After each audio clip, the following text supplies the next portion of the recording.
Selamat datang di channel Ruang Akademika Arif Institute of Law bersama saya, M. Arif Amrullah. Tema kita kali ini membicarakan mengenai pembalikan beban pembuktian dalam tindak pidana pencucian uang. Sebagaimana episode sebelumnya telah saya sampaikan, pencucian uang tidak hanya sekadar masalah internal Indonesia, tetapi juga merupakan masalah dunia internasional. Karena itu, FATF yang merupakan sebuah lembaga antar pemerintahan yang bertujuan untuk membangun kerjasama internasional dalam menghadapi jenis kejahatan pencucian uang dan pendanaan terorisme selalu gencar dilaksanakan di seluruh dunia. Para sahabat akademika, sesuai dengan tema kita pada episode ini adalah mengenai pembalikan beban pembuktian dalam Undang-Undang Nomor 8 Tahun 2010 yang merupakan salah satu isu penting dalam undang-undang ini. Pembalikan beban pembuktian yang diatur dalam pasal 77 dan pasal 78 ayat 1 Undang-Undang Nomor 8 Tahun 2010, di dalam pasal 77 itu ditentukan terdakwa wajib membuktikan bahwa harta kekayaannya bukan merupakan hasil tindak pidana. Nah, selanjutnya di dalam pasal 78 ayat 1 ditentukan dalam pemeriksaan di sidang pengadilan sebagaimana dimaksud dalam pasal 77 tadi, hakim memerintahkan terdakwa agar membuktikan harta kekayaan yang terkait dengan perkara bukan berasal atau terkait dengan tindak pidana sebagaimana dimaksud dalam pasal 2 ayat 1 Undang-Undang Nomor 8 Tahun 2010. Nah, jadi pasal 2 ayat 1 itu mengatur apa yang disebut dengan istilah tindak pidana asal atau predikat crime. Nah, itu meliputi diantaranya ya hasil dari tindak pidana korupsi, perjudian, pembalakan hutan, pencurian, penggelapan, perdagangan orang, nah, dan sebagainya. Nah, para sahabat akademika, nah dalam pasal 78 ayat 2 Undang-Undang Nomor 8 Tahun 2010 ditentukan lagi terdakwa membuktikan bahwa harta kekayaan yang terkait dengan perkara bukan berasal atau terkait dengan tindak pidana sebagaimana dimaksud dalam pasal 2 ayat 1 dengan cara mengajukan alat bukti yang cukup. Jadi tidak hanya sekedar dengan kata-kata, tetapi juga ada bukti yang cukup yang menerangkan bahwa harta kekayaan itu diperoleh bukan dari hasil kejahatan, sehingga meyakinkan hakim bahwa harta yang diperoleh itu adalah sah, bukan dari hasil kejahatan.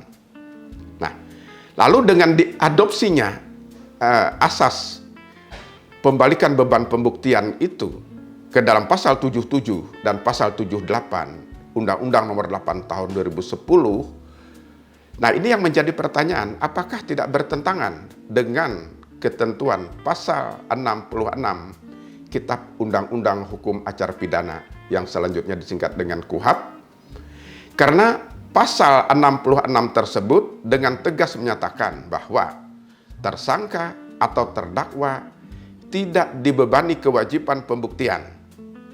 Nah, berikutnya di dalam pasal 66 KUHP tersebut menegaskan ketentuan ini adalah penjelmaan dari asas praduga tak bersalah.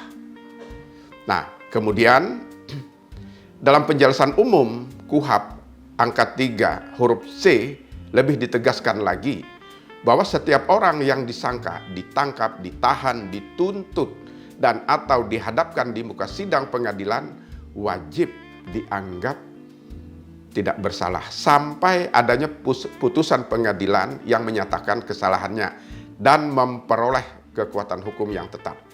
Nah, karena itu para sahabat akademika, asas tersebut merupakan asas yang mengatur perlindungan terhadap keluhuran harkat serta martabat manusia yang telah diletakkan di dalam Undang-Undang tentang Kekuasaan Kehakiman yang diatur dalam Undang-Undang Nomor 48 tahun 2009 harus ditegakkan dalam dan dengan undang-undang ini. Ya. Lalu yang menjadi pertanyaan para sahabat akademika, bagaimana posisi pasal 77 dan pasal 78 Undang-Undang Nomor 8 tahun 2010? Apakah memang bertentangan dengan asas praduga tak bersalah yang pada dasarnya merupakan perlindungan terhadap keluhuran, harkat serta martabat manusia, khususnya terdakwa? Nah, pertanyaan berikutnya, apakah hakim yang memerintahkan terdakwa untuk membuktikan bahwa harta kekayaan yang terkait dengan perkara tindak pidana pencucian uang bukan berasal atau terkait dengan tindak pidana yang didakwakan kepadanya itu sudah dianggap bahwa terdakwa bersalah apabila terdakwa tidak dapat membuktikannya. Nah, jadi apabila dilihat sepintas seolah ketentuan pasal 77 dan pasal 78 Undang-Undang Nomor 8 tahun 2010 tersebut bertentangan dengan pasal 66 KUHP yang di dalamnya telah diletakkan asas praduga tak bersalah. Ya. Namun sebenarnya tidak demikian para sahabat akademika. Karena apa? Dengan memberikan kesempatan kepada terdakwa untuk mengajukan alat bukti yang cukup bahwa harta kekayaan yang terkait dengan perkara itu bukan berasal atau terkait dengan tindak pidana, justru telah mengangkat harkat dan martabat terdakwa karena telah diberi kesempatan oleh undang-undang untuk menyampaikan hak bicara guna menyampaikan yang sebenarnya. Bayangkan para sahabat akademika, jika terdakwa di sidang pengadilan tidak diberikan hak atau kesempatan untuk menyatakan bahwa itu bukan merupakan harta kekayaan yang diperoleh dari hasil kejahatan. Nah, tapi dengan adanya ketentuan ini justru untuk apa? Untuk membantu terdakwa dalam arti untuk menerangkan yang sebenarnya di muka sidang pengadilan. Ya. Di samping itu, mengingat ketentuan pasal 77 dan pasal 78 Undang-Undang Nomor 8 tahun 2010 tersebut, ranahnya adalah dalam proses persidangan dan belum memutuskan bahwa terdakwa bersalah, maka ketentuan pasal 77 dan pasal 78 Undang-Undang Nomor 8 tahun 2010 tidak dapat dikatakan bertentangan dengan asas praduga tak bersalah. Nah, demikian juga para sahabat akademika, apabila dikaitkan dengan ketentuan pasal 183 KUHP, di situ ditentukan hakim tidak boleh menjatuhkan pidana kepada seorang kecuali dengan sekurang-kurangnya dua alat bukti yang sah. Ia memperoleh keyakinan bahwa suatu tindak pidana benar-benar terjadi dan bahwa terdakwalah yang melakukannya. Nah, sementara itu, dalam pembalikan beban pembuktian sebagaimana diatur dalam Undang-Undang Nomor 8 tahun 2010 adalah hanya objeknya saja, yaitu mengenai asal-usul harta kekayaan yang dimiliki terdakwa, bahwa itu bukan berasal dari hasil tindak pidana.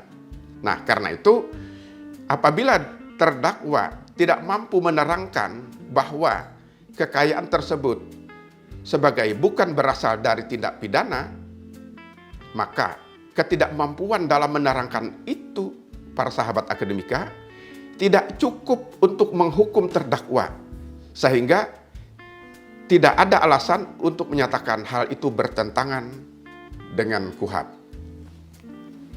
Nah, demikian para sahabat akademika, penjelasan secara singkat atau secara selayang pandang yang dapat saya sampaikan. Semoga keterangan ini dapat memberikan manfaat bagi kita semua. Dan jangan lupa like dan subscribe. Terima kasih. Wassalam.